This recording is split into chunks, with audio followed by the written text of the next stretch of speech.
Et voilà, le Royal Rumble 2013, bah ça y est, c'est passé, hein, c'est passé, c'est derrière moi, donc ça vient de se terminer il y a quelques minutes seulement.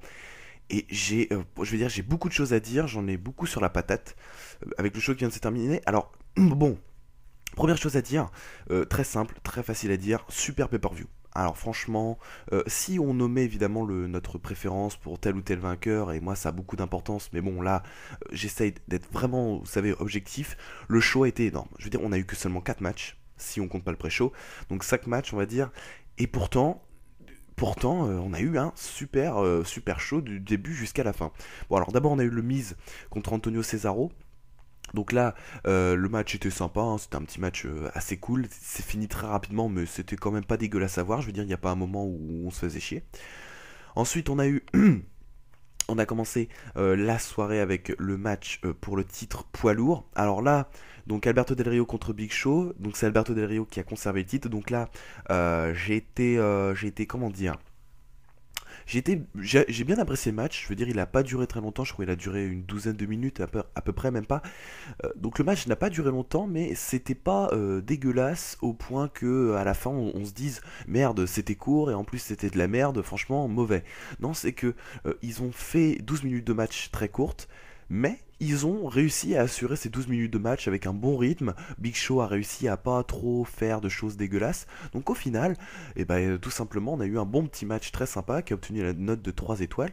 Donc c'est quand même assez correct. Évidemment, on aurait pu espérer mieux de la part d'Alberto Del Rio et de Big Show, surtout en last man standing. Mais je pense que de toute façon, là, avec le timing du Royal Rumble, tout ça, ils pouvaient même pas se permettre de lutter au moins. Enfin, si vous me direz, le show a quand même terminé peut-être 8 minutes en avance, donc peut-être qu'on aurait pu rajouter des minutes à ce match-là. Mais bon, c'était 12 minutes, on va dire courtes, mais bien, on va dire bien orchestré, bien organisé. Donc en fait, au final, on a eu un match assez sympa à regarder. Ensuite, on a eu le Team Hell No, donc contre la Team Rhodes Scholars. Là encore, un match encore très court, mais un match extrêmement bien orchestré, encore bien organisé, avec, on va dire, une action assez vive sur le ring, évidemment, grâce notamment à Daniel Bryan et Cody Rhodes. Hein, et donc, on a eu un match quand même assez, même très intéressant à regarder. Match plus court que le Last Man Standing, mais toujours aussi potable à regarder, ça c'est une certitude. Donc en fait, on a eu un début de show avec le match pour les titres par équipe, donc Team Elno d'ailleurs a conservé les titres par équipe.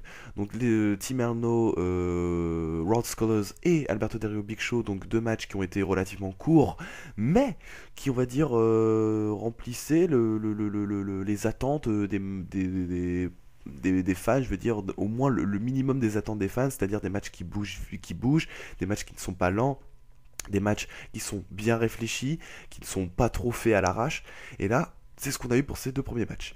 Et là ensuite, surprise, on a eu le Royal Rumble match. Ah, le Royal Rumble match. Alors ouais, c'est vrai que on savait pas trop quel allait être le main event. Hein. Est-ce que c'était le Royal Rumble match ou est-ce que c'était le CM Punk The Rock.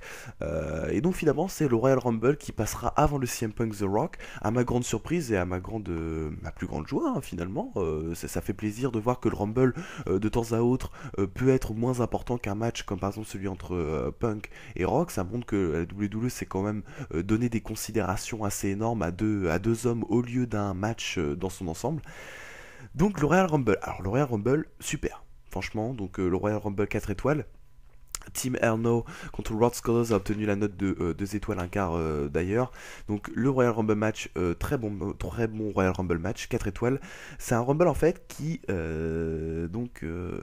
présentait à peu près toutes les caractéristiques et les conditions nécessaires, on va dire, à la réussite du Royal Rumble match. On a eu en fait, au niveau des participants, des entrées régulières et bien équilibrées. L'année dernière, en fait, le problème du Royal Rumble de l'année dernière, c'est qu'il a été mal équilibré au niveau des participants. Comme je l'ai pu le dire dans la dernière vidéo en compagnie de mon ami Logar47, le fait est qu'on a eu au moins, bon, pour au moins les 20 premiers participants, des jobbers, des personnes qu'on savait pertinemment qui n'atteindraient pas le main event.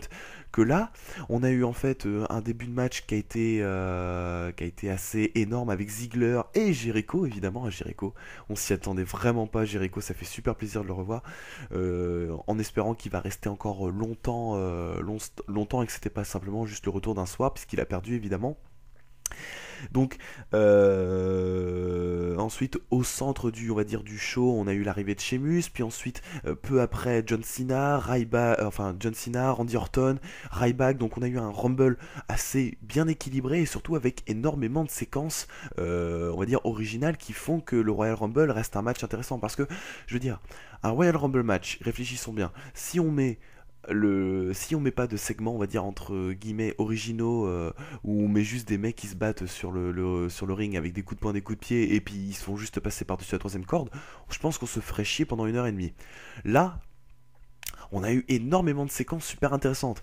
Alors évidemment, on a eu les retours, hein, le retour de Jericho, qui nous a, on va dire, fait rêver pendant au moins 5 bonnes minutes, avant qu'on puisse, on va dire, redescendre notre petit nuage. On a eu le retour du Godfather, qui nous a bien fait rigoler. La séquence avec Kofi Kingston qui sautait avec son siège jusqu'au retour du ring. Là encore, il a encore volé il a encore volé le Royal Rumble match avec un segment super original. Qu'est-ce qu'on avait d'autre? Évidemment, les entrées de Ryback, de John Cena qui font un malheur sur le ring. Ryback a été super. Il m'a fait beaucoup plaisir ce soir, Ryback, pour une fois. Je veux dire, c'est lui qui a fait le plus d'éliminations, hein. J'ai noté sur un papier, donc c'est Ryback qui a fait le plus d'éliminations avec 5, je crois, et John Cena qui suit de près avec 4. Bref, très bonne prestation aussi de Cody Rhodes et de Dolph Ziggler, hein. Ils ont tenu les plus longtemps dans ce match. Respect surtout à Dolph Ziggler qui a fait très forte impression. Enfin voilà, donc on a eu en fait un Royal Rumble bien équilibré et qui contenait beaucoup de séquences assez intéressantes et originales. Donc forcément, ça donne un super Royal Rumble match où du début à la fin, on décroche pas un seul instant. Le seul truc que je regrette, veuillez m'excuser, le seul truc que je regrette toujours avec les derniers Royal Rumble, c'est que en fait, j'aime pas le fait que il y ait des participants, on va dire, un peu tête de turc, un peu inutiles dans le Rumble et qu'on nous fasse croire qu'ils ont une chance. Je veux dire, par exemple, 3MB. 3MB, c'est 3 mecs totalement inutiles, totalement pitoyables dans leur gimmick, qui n'ont aucun avenir évidemment en équipe. Et voilà, donc ça fait 3 places de moins dans un Royal Rumble, hein. Jinder Mahal qui s'est offert d'ailleurs la place numéro 27, la place fétiche qui a offert le plus de vainqueurs donc dans ce Royal Rumble, dans les Royal Rumble du mois précédent. Qu'est-ce qu'on a eu d'autre? On a eu évidemment des jobbers, bon je peux plus vous les citer, mais des jobbers totalement inutiles qui nous font croire qu'ils ont une chance dans le Royal Rumble. Bon, voilà, c'est bon, c'est comme ça, il faut bien le remplir, mais ce Royal Rumble, mais j'aurais préféré des retours, je ne sais pas, de Shelton Benjamin, de John Morrison, ça aurait été encore plus énorme comme Royal Rumble. Bon, voilà, c'était juste un petit coup de gueule, mais évidemment, je me plains de ça, mais à côté, le Royal Rumble, le match a été super. Franchement, du début à la fin, je n'ai pas décroché un seul instant.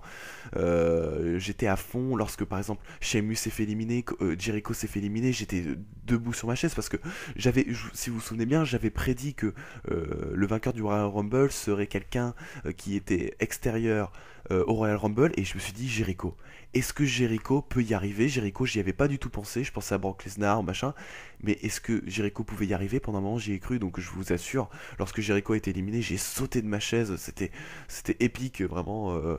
Lorsqu'on a eu le triple threat à la fin, donc Ryback, Sheamus, John Cena, j'étais encore à fond dedans parce que, bon, je vous le cache pas, j'avais pas envie que Cena gagne. Voilà. Pas parce que je suis un hater de Cena, ou enfin par moment je le suis.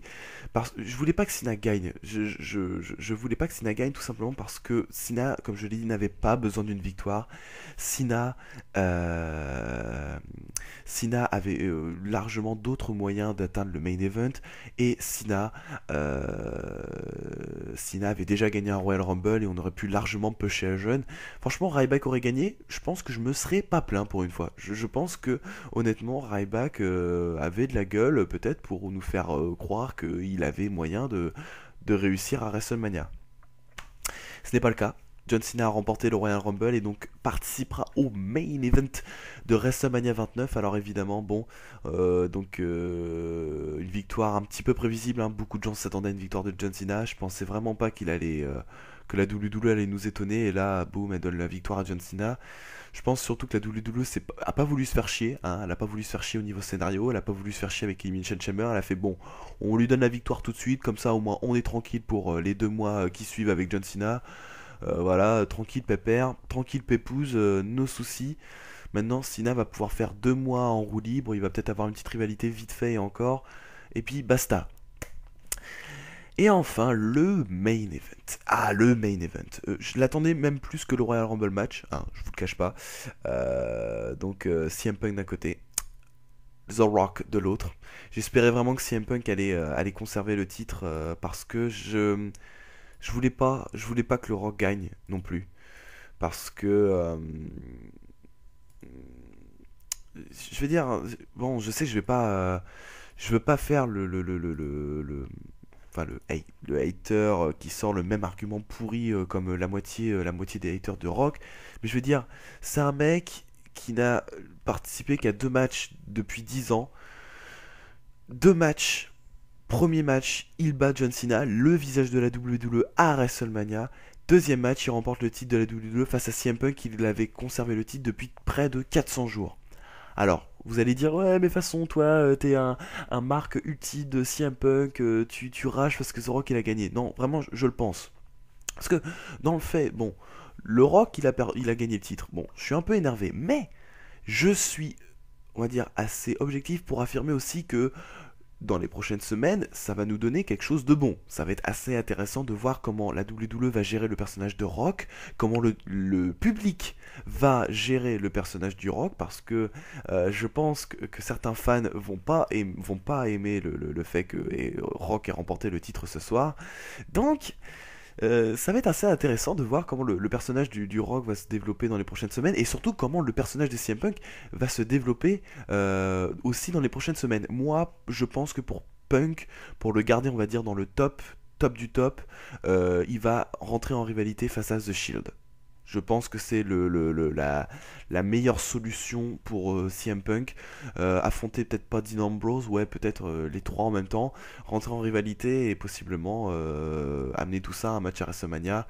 Dean Ambrose, CM Punk ou CM Punk contre The Shield. Je pense que ça va être ça pour CM Punk. Et on peut peut-être espérer, du moins je l'espère. Là, je me plaindrai pas de la défaite de CM Punk là ce soir au pay-per-view si CM Punk vient affronter The Undertaker à WrestleMania. Là, évidemment, là, je serais forcément extrêmement content, ça serait énorme. Mais pour l'instant, on n'y est pas encore. Je pense que CM Punk va rentrer en rivalité avec The Shield, puisque The Shield a un peu, en quelque sorte, coûté la victoire à CM Punk. C'est un peu, on va dire, le paradoxe. Depuis quelques semaines, CM Punk avait remporté ses matchs grâce à The Shield. Là, ce soir, c'est à cause de The Shield, quelque part, que CM Punk a perdu. Donc, finalement, je pense qu'il va y avoir un début de rivalité entre The Shield et CM Punk. Alors, donc ça a été un super pay-per-view, hein, à n'en pas douter, vraiment j'ai énormément apprécié ce pay-per-view, au-delà du fait que j'ai l'impression que la WWE a vendu son âme au diable et au commerce facile en donnant John Cena dans le main event de WrestleMania et donc en mettant John Cena dans le spotlight pour les prochaines semaines à venir et en donnant le titre de la WWE à The Rock, qui est quand même une sacrée figure qui vend. J'ai l'impression que la WWE, pour cette début de Road to WrestleMania, a plutôt choisi le côté argent que le côté, on va dire, vrai fan. Elle aurait pu pêcher un jeune dans le Royal Rumble et laisser le titre à CM Punk encore quelques temps. C'est pas le cas. C'est pas le cas, mais bon, hein, je veux dire, je reste quand même assez content du règne de CM Punk, qui a eu un superbe règne que peu de personnes arriveront à égaler dans les années à venir. Et, et je suis content que, bon, voilà, j'espère juste que Cena nous offrira un bon main event à WrestleMania, hein, vraiment j'espère. Mais juste, s'il vous plaît, ne nous offrez pas un Rock Cena number 2. Ça n'a aucun sens. Je veux dire, on nous a fait chier avec le Once in a Lifetime. On a passé un an à nous parler du match qui ne se déroulerait qu'une seule fois dans une vie. Et là, on va voir un match revanche. Et il est pratiquement sûr que le Rock Cena number 2 verra la victoire de Cena et le retour du titre de WWE dans les mains du champion Cena. Et évidemment le départ de The Rock, puisque évidemment The Rock après WrestleMania il aura plus rien à faire de la WWE, donc je pense que on se dirige vers un Rock Cena number 2 avec une victoire de Cena pour le titre au final, donc à WrestleMania 29. Mais évidemment ce ne sont que des prédictions. Voilà, donc j'ai essayé de faire une review un peu plus rapide cette fois-ci, donner plus mes sentiments, mon opinion. Je tiens à rester objectif, à faire la part des choses évidemment. Pendant tout le show, j'ai été énervé, j'avais une attitude de hater, mais bon là je me suis reposé, j'ai posé mon avis, j'ai réfléchi, j'ai pesé le pour et le contre. Donc évidemment je rage de la victoire de The Rock et de Cena, mais d'un côté il y a évidemment des bonnes choses, hein. On va enfin voir ce que ça va donner, surtout avec CM Punk. Je suis très intéressé par le fait que comment la WWE va gérer le personnage de CM Punk dans les prochaines semaines à venir. Voilà, et donc, bah voilà, ça y est.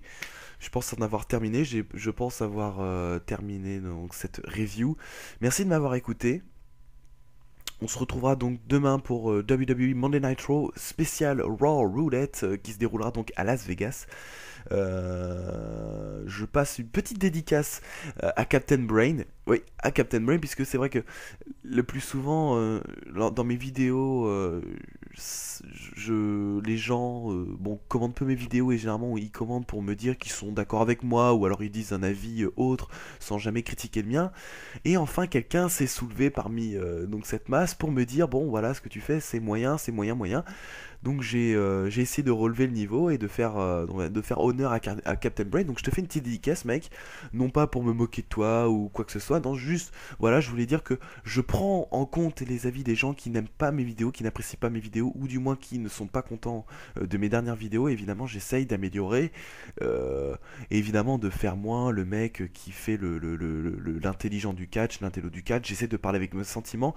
C'est pour ça que cette vidéo a duré moins longtemps ce soir, c'est pour ça que cette vidéo on va dire parle plus de mes sentiments, de mes pronostics, donc j'espère que vous aimerez ce format là et j'espère que vous l'apprécierez et puis moi j'ai un peu plus de plaisir c'est vrai à parler comme ça dans cette vidéo. Donc on se laisse, maintenant le temps de se reposer pour une journée. Il y aura beaucoup de questions qui vont tomber demain lors du Raw Roulette. Que va devenir le Rock?